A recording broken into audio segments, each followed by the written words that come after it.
Right now, as you're watching this, there's a war happening inside your mind. Not the war you think you're fighting, against procrastination, self-doubt, or bad habits. This is deeper, more sinister, more devastating. This is the war between who you were born to become and who you were systematically programmed to remain. And you're losing. You're losing because you don't even know you're fighting. You're losing because the enemy doesn't wear a uniform. It wears the face of love. They performed psychological surgery on your potential, without anesthesia, without consent, without you ever realizing the operation was taking place.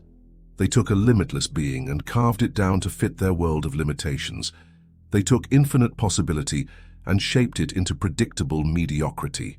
Programmed you to fear before you could fly. Programmed you to betray your own soul while believing you were being loyal to love. You're losing because the battlefield isn't external. It's the very foundation of your psyche, installed before you could speak, defended by every survival instinct you possess. And by the end of this video, you'll either be free or you'll finally understand exactly how deep your psychological prison goes. Your family didn't just raise you, and they did it so skillfully, so systematically, so wrapped in the language of love and protection that you've spent your entire life defending your own psychological imprisonment. But today, that ends. Today, you discover the 7 hidden signs that your family didn't just influence you.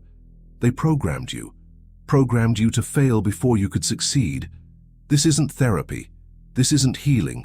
This is psychological warfare against the invisible chains that have been strangling your potential since childhood. Because ignorance isn't bliss when it's keeping you buried alive. Listen carefully to this sound, the sound of a dream dying. It doesn't scream, it doesn't fight, it doesn't even whimper. It just stops breathing, quietly, invisibly, while everyone pretends nothing happened. Why would you want to do that, honey? 4 words, delivered with a smile, wrapped in concern, soaked in love, and more lethal than cyanide to the human spirit. This isn't the parent who screams no. That would be merciful, at least you'd know you were under attack. This is the dream executioner, the family member who murders possibility with surgical precision, who performs emotional lobotomies so gently that you thank them for the operation. They never forbid. They question. They never prohibit. They worry. They never attack your dreams directly. They just slowly, systematically, lovingly convince you that your dreams are attacking you. Don't you think that's a little unrealistic for someone like us? I just don't want you to be disappointed when it doesn't work out. Maybe you should have a backup plan, just in case. Are you sure you're talented enough for that? You learned to suffocate your own possibilities before anyone else could, believing you were being mature when you were actually being murdered. Are you really sure you're good enough for this? Each question isn't just doubt. It's psychological acid, eating away at the foundation of your self-belief. Each expression of concern isn't protection. It's preemptive assassination of possibilities they're too frightened to imagine for themselves. Their terror of your potential as evidence of their love. They died from lack of permission. Permission you never realized you needed to give yourself. And here's the truly devastating part. You began to see their fear as wisdom, their limitations as realism. You developed what I call dream apnea, the inability to breathe life into your own aspirations. You shrink. You choose the smaller life, the safer path, the guaranteed mediocrity, not because it's what you want, but because it's what they programmed you to want. The programming runs so deep that even now, decades later, when opportunity presents itself, you hear their voice whispering from inside your own mind. Are you sure? And you step back. Your dreams didn't die from lack of talent. Terror has a face in your family, and it's not the one you expect. It's not the screaming, the violence, the obvious abuse. Those are brutal, but they're honest. You know you're under attack. You can name your enemy. You can fight back or escape. The emotional terrorist is far more sophisticated. They don't attack your body. They hijack your nervous system. They don't threaten you with violence. They threaten you with the withdrawal of love, which to a child's psyche is the threat of psychological death. Their weapon isn't their fist. It's their instability. One moment, sunshine and warmth. You're the light of their life, their precious child, their greatest joy. The next moment, Arctic freeze. You're ignored, dismissed, treated as if you're invisible, as if your very existence is an inconvenience they can barely tolerate. You never knew which version you'd encounter, which meant you lived in a constant state of hypervigilance, scanning for emotional weather patterns, reading micro-expressions like a hostage negotiator reads the mood of a captor. You became a child soldier in their emotional war zone, not fighting but surviving, not living but managing their psychological landmines with the expertise of someone whose life depends on it. The programming embedded itself in your nervous system. Safety requires the management of other people's emotions. Love is conditional on your ability to regulate their instability. Your worth is measured by your capacity to absorb their psychological chaos without complaint. You learned that your feelings were less important than their moods. Your needs were less urgent than their comfort. Your peace was expendable if it could purchase their temporary stability. And the most insidious part? They convinced you this was normal, that all families operate this way, that managing adult emotions is what children do to show love. Now, decades later, you're still doing it. Still scanning rooms for emotional threats, still sacrificing your own psychological peace to manage others' instability, still believing that your value lies in your ability to be the family's unpaid emotional janitor. You don't just avoid conflict, your body physically rejects it. Your nervous system interprets any emotional intensity as existential threat because it was trained in a household where emotional explosions could destroy everything you depended on for survival. But success requires conflict. Leadership demands difficult conversations. Growth necessitates the courage to disturb others' comfort in service of truth. And you were programmed to choose their comfort over your truth, their stability over your growth, their emotional needs over your authentic self. This is where the programming becomes truly diabolical. They don't punish you for failing. They punish you for succeeding. Not obviously, not directly, not in ways that would expose them as the psychological saboteurs they've become. They're far too sophisticated for such crude methods. When you brought home perfect grades, they found the one mistake. When you won an award, they reminded you not to get too big for your britches. When you showed talent, they found someone who was more talented. When you achieved something remarkable, they changed the subject. The message was clear, even if never spoken. Success makes you dangerous, achievement makes you threatening, excellence makes you unwelcome. You learned that dimming your light was the price of keeping their love, that mediocrity was the cost of membership in the family, that hiding your gifts was how you showed loyalty to people too afraid to develop their own. They didn't program you to fail. They programmed you to fear success, to unconsciously associate achievement with abandonment, excellence with isolation, reaching your potential with losing everything you need to survive. The programming created what I call success anaphylaxis. Your psychological immune system literally attacks your own achievements because your family trained you to experience success as an allergen, a foreign substance that threatens the family's psychological ecosystem. You learned to be a master of successful failure, achieving just enough to feel capable, but never enough to make anyone uncomfortable, just enough to survive, but never enough to thrive, just enough to get by, but never enough to get free. And the most devastating part, you began to believe that this self-sabotage was humility, that limiting yourself was virtue, that betraying your potential was evidence of your character. But it wasn't humility, it was psychological terrorism. It wasn't virtue, it was trained helplessness. It wasn't character. It was the murder of your authentic self to keep others comfortable with their own limitations. Before you could even speak, they decided who you were. Not who you would become, not who you might be. Who you were permanently, immutably, as if human potential was a fixed resource rather than an infinite possibility. You're just like your father. You'll never amount to anything. You're the sensitive one. You can't handle the real world. You're the responsible one. Everyone else gets to have fun, but you have to take care of things. You're the difficult one. You make everything harder than it needs to be. These weren't observations. These were psychological death sentences. Life sentences to identities you never chose, limitations you never accepted, roles you never auditioned for, but were forced to play for the rest of your life. The identity hijacker doesn't see you as a person. They see you as a character in their psychological drama, a fixed entity whose purpose is to serve their narrative needs, validate their worldview, and never ever surprise them by becoming someone they didn't authorize. You were assigned an identity before you developed a self, given a role before you discovered your authentic preferences, sentenced to be a supporting character in their story when you were born to be the hero of your own. And here's where the programming becomes truly sinister. You internalized their definition of you so completely that you became the enforcer of your own limitations. You became the prison guard of your own potential. You became the assassin of your own possibilities.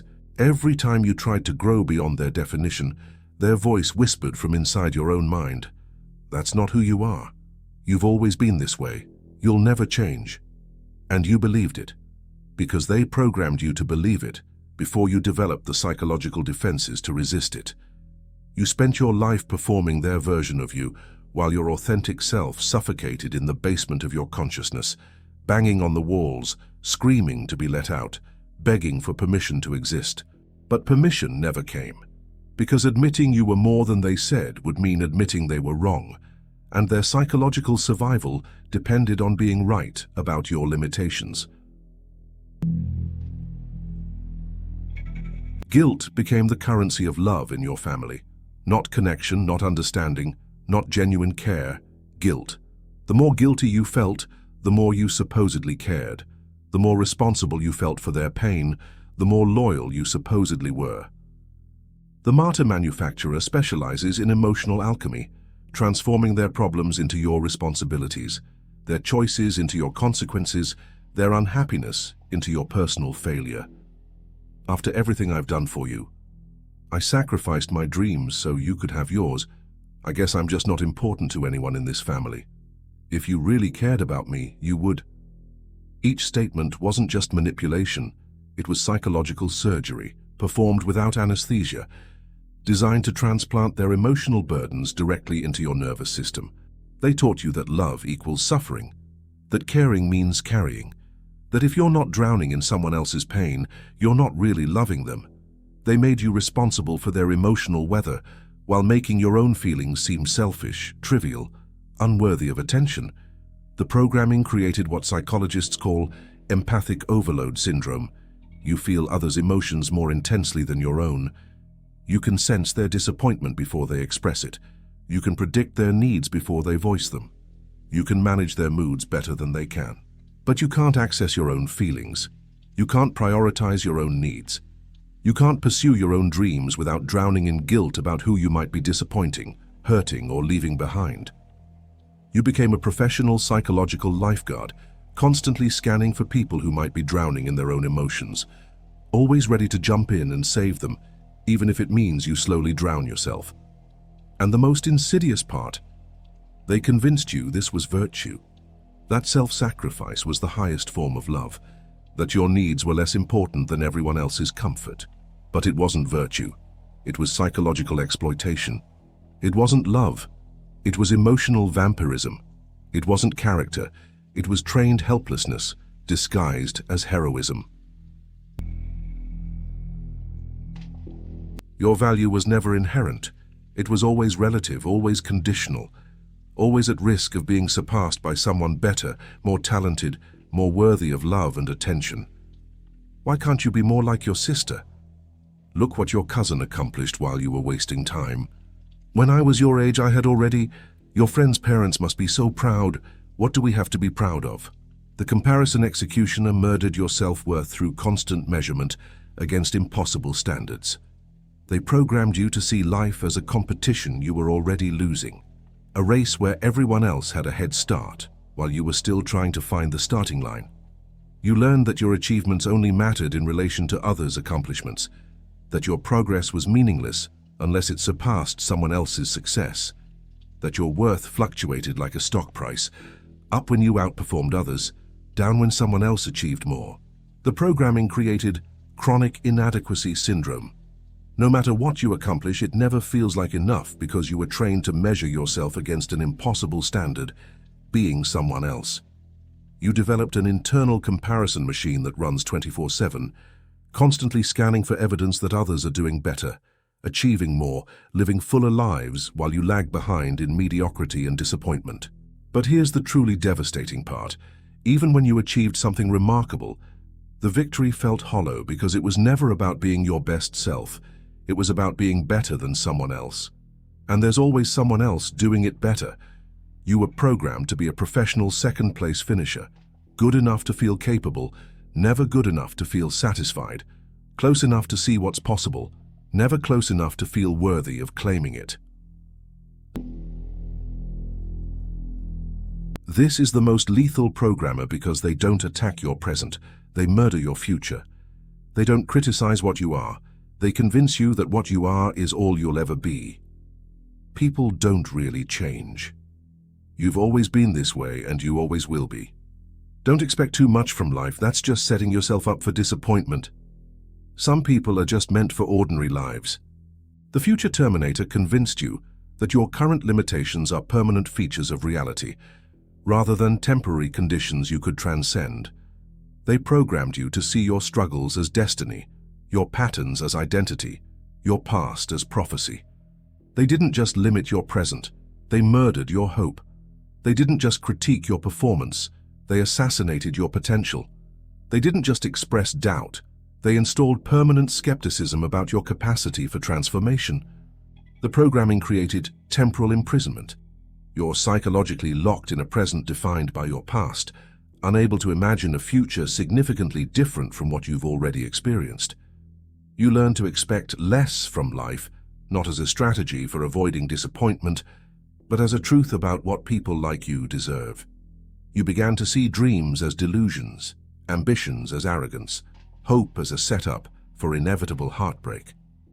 And the most devastating part, they convinced you this programming was wisdom, that lowered expectations were maturity, that killing your dreams was protecting you from pain. But it wasn't wisdom, it was psychological murder. It wasn't maturity, it was learned helplessness. It wasn't protection, it was the assassination of your soul's deepest longings. If you're feeling that shift in perspective happening right now, click the subscribe button and subscribe to the channel. Thank you for your support. Stop. Right now. Stop defending them. Stop making excuses for people who performed psychological surgery on your potential without your consent. Stop protecting people who loved you conditionally while programming you to believe their conditions were your natural limitations. Stop calling it love when it was control. Stop calling it protection when it was imprisonment. Stop calling it family when it was a psychological gulag designed to keep you small, safe, and systematically diminished. Your family didn't just influence you, they colonized you. They didn't just shape your personality.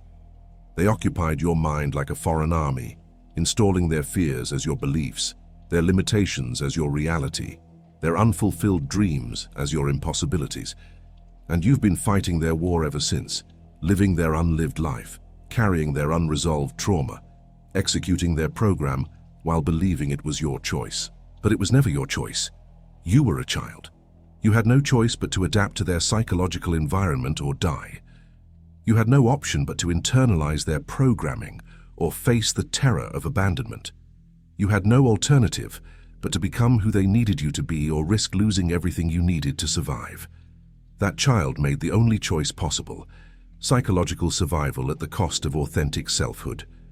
But you're not that child anymore. You're not dependent on their approval for survival. You're not trapped in their environment. You're not powerless against their programming, unless you choose to be. The moment you realize your family programmed you to fail isn't the beginning of your pain. It's the end of your unconscious participation in your own limitation. Because programs can be rewritten, conditioning can be reversed, psychological chains can be broken, but only by someone with the courage to admit they exist, the strength to stop defending them, and the determination to choose their authentic self. This isn't about blaming your family. Blame is just another prison. This is about claiming your right to be who you were meant to be before their fears carved you down to fit their world of limitations. This isn't about hating your programmers.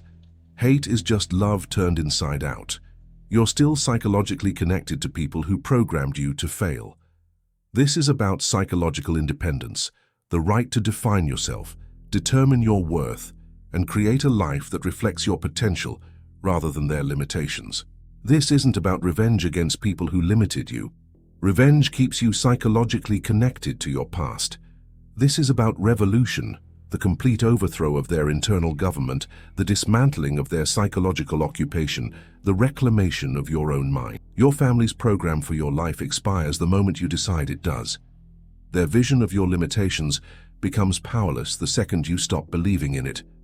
Their psychological control dies when you stop volunteering to be controlled. But here's what they never told you. The person you become when you reject their programming won't just be free, you'll be dangerous. Dangerous to every system that depends on people accepting limitations as reality.